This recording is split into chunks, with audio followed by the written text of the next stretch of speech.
Au cœur de la Nièvre, une région où les traditions se mêlent intimement à la nature, chaque village recèle une histoire particulière, celle d'un guérisseur. À Lanty, petit écrin de verdure et de quiétude, vit un guérisseur pas comme les autres, un homme énigmatique connu sous le nom de Maël. Leveur de mots et penseur de secrets, Maël détient un savoir ancien, un don transmis à travers les âges dans le plus grand des secrets. Sa réputation dépasse les frontières du village, attirant à lui ceux qui cherchent à soulager leurs peines les plus profondes. C'est dans ce cadre mystique, où le voile entre le monde visible et les mystères de l'invisible semble particulièrement fin, que nous entrons dans l'histoire d'Héloïse, une jeune fille au cœur lourd en quête de guérison. Dans chaque village de la Nièvre, là où les champs s'étendent à perte de vue et où les forêts abritent des légendes ancestrales, on pouvait trouver un guérisseur. Des personnages énigmatiques, chacun doté de son propre don, une connaissance transmise de génération en génération, souvent en secret. À Lanty, un petit village niché au cœur de cette région rurale, vivait un guérisseur particulièrement réputé, connu sous le nom de Maël. Maël n'était pas un guérisseur ordinaire. On le disait, leveur de mots et penseur de secrets.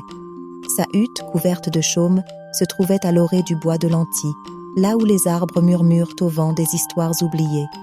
Les villageois, mais aussi des gens venant de contrées lointaines, frappaient à sa porte, porteurs de leurs douleurs et de leurs mystères.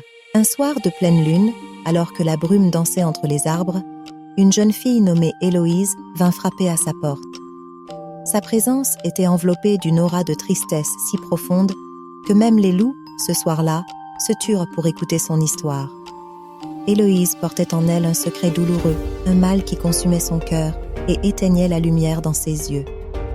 Maël l'accueillit avec une douceur paternelle.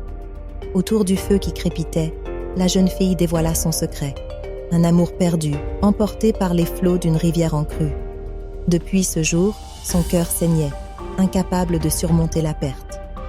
Maël écouta, son regard plongé dans les flammes, cherchant les mots qui pourraient apaiser cette âme tourmentée. Le guérisseur se leva alors et sortit de sa hutte, invitant Héloïse à le suivre. Ils marchèrent jusqu'à la rivière, le miroir de la lune scintillant à sa surface. Là, Maël entonna une ancienne prière, une mélodie si ancienne que même les arbres semblaient la reconnaître. Il prit de l'eau dans ses mains et la laissa couler sur les mains jointes d'Héloïse, murmurant des paroles que seul le vent pouvait comprendre. Alors que l'eau s'écoulait entre leurs doigts, Héloïse sentit un poids quitter son cœur. Les larmes coulèrent, non plus de douleur mais de libération. Le secret qu'elle portait avait été lavé, emporté par les eaux de la rivière, vers un ailleurs où il ne pourrait plus lui faire mal. De retour à la hutte, un sourire timide naquit sur les lèvres d'Héloïse. Elle remercia Maël, ses yeux brillants d'une lueur nouvelle, celle de l'espoir retrouvé. Le guérisseur, quant à lui, se contenta d'un hochement de tête, son regard tourné vers l'horizon. Car il savait que, tant que les étoiles brilleraient et que les rivières couleraient, il y aurait toujours des mots à lever et des secrets à penser.